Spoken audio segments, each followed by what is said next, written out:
Hi, I am Shalon. I am a stand-up comedian, Monique's oldest son.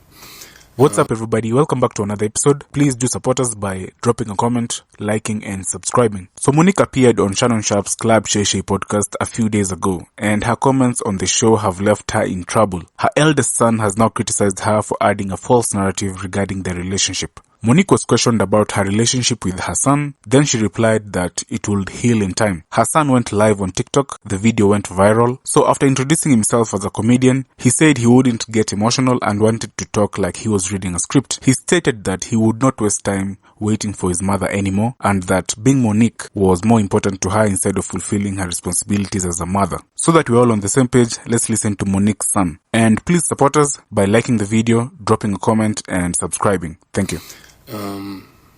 I guess I felt the need to make this video to just provide some context into this false narrative about her praying to the universe in order to reconcile our relationship or whatever the hell it is. I wrote it all down so that way I don't go all over the place and get emotional or anything like that. So I'm gonna talk like I'm reading a script, but it's just gonna help me kind of stay together. To address the Club Shay interview that she did, where she states that she prays to the universe in regards to reconciling our relationship, as I stated, is odd. My mother and I both know that that is a very false narrative, and I would like to free her of having to continue telling that lie.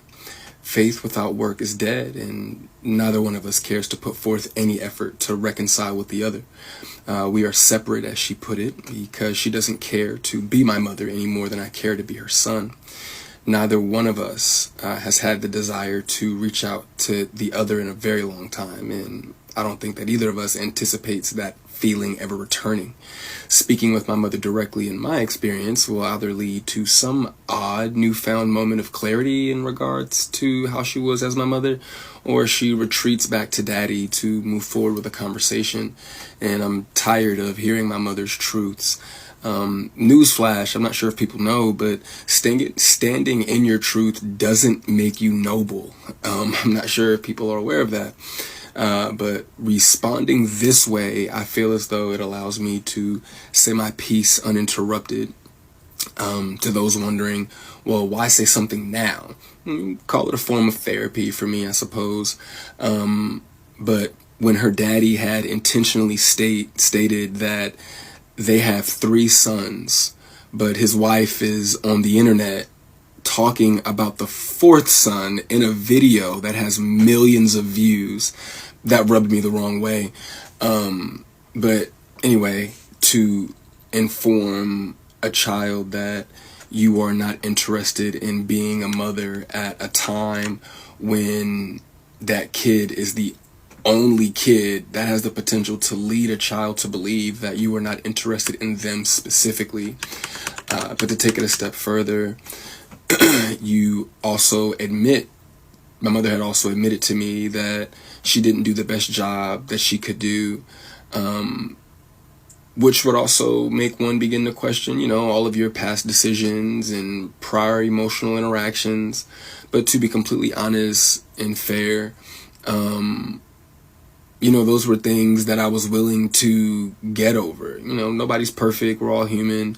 But my mother showed a clear lack of humility, compassion, and consideration when taking any level of accountability for those things. My mother does a fantastic job of acknowledging a lot of things, but she doesn't take accountability very well, and anything that she may take true accountability for, it's only at her convenience, in my experience. But if I had to guess, though, her interest in being a mother probably started around the time that she married her daddy and had his children. But that interest, obviously seemed one-sided, and as it should have been. By that time, I'm in my late teens, so to some degree, the the neglect becomes easier to hide or validate, I guess you could say. There are now 2 baby boys in the house, that require attention. But still, during that time, however, I still watched her enjoy the love and admiration of total strangers more than my own. To this very day, my mother has never expressed to me when, if ever, she became interested in me as her son. that did lead me down a path of questioning my self-worth and struggling to understand the value of a mother in a child's life. In the interview, she also states that she gave me an apology, but an apology to a son from a mother that consciously showed no interest in him holds no weight. There are still women to this day that my mother will give credit to for being more of a mother to me than she ever could. Her assistant, my cousin, being one of them. Every time, though, that my mother would state that she was right here whenever I was ready, that ideology still blows my mind today, that a person could openly admit to being an uninterested, not put my best foot forward type of parent and be so self-centered that they still express to the kid, you have to come to me when you're ready. You got to come to me for us to make this right. Okay.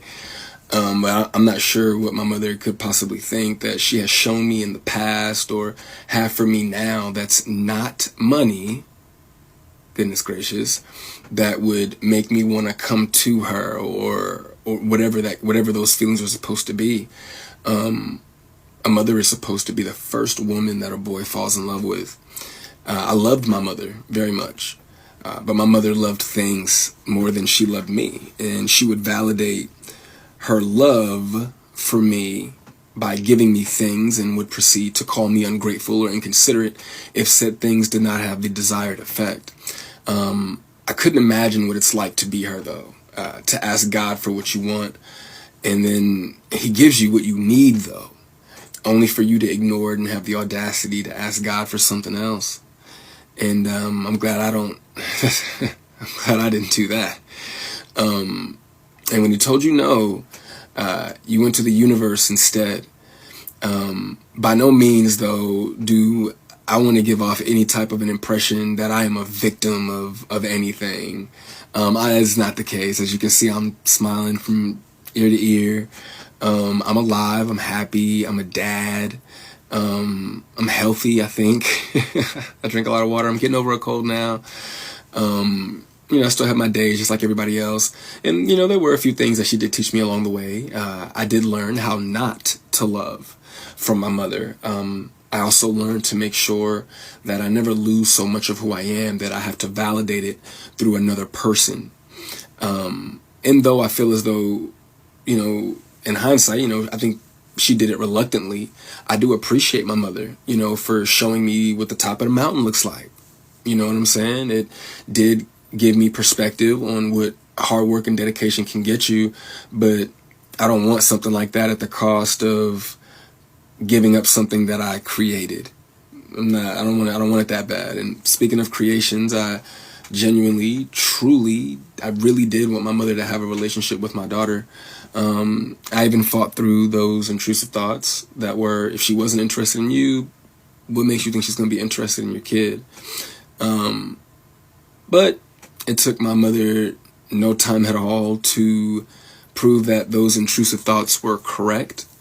But what I can say, good for her, the universe did, bless her with three other sons. And God willing, I'm sure that all three of them are adults now. So I'm sure that one of them, God willing, if not all three of them, will make her the grandmother that she wants to be. I still look forward, to that moment for her. But overall, when it comes to the boys, though, I am happy that whenever they do hear me talk, sorry, my phone did something weird, but whenever they hear me talk, they don't know what it is. They can't relate to what it is that I'm saying. My experience with my mother is not their experience, with our mother. So my prayer for her and them is that they continue to see her the way that they see her now. I do also want to make sure that I say thank you to my mother for giving me life. Without that moment in time, I wouldn't have had my little one. But outside of that moment, there isn't anything that either of us has to offer the other. In my opinion, it's a waste of God's time and the universe's time for praying for something that you are not willing to put forth any effort to obtain. Putting the work into becoming Monique is more important to my mother than being my mother. And I do not believe that it was it was never about her being there and waiting for me, but it was supposed to be about me being there and waiting for her. My mother's value had reached such a low point in my life that I no longer found it necessary to either want to wait for her or even go to her. But like I said, man, I'm super grateful that she has the opportunity to do it all over again. You know, I'm happy for her. I hope the Cat Williams tour goes well, but you know, the narrative that she prays for us to reconcile is a false narrative. It's not real, and I'd appreciate it if she stopped saying stuff like that. What do you think about this? Please drop a comment. Don't forget to like the video and subscribe. Thank you.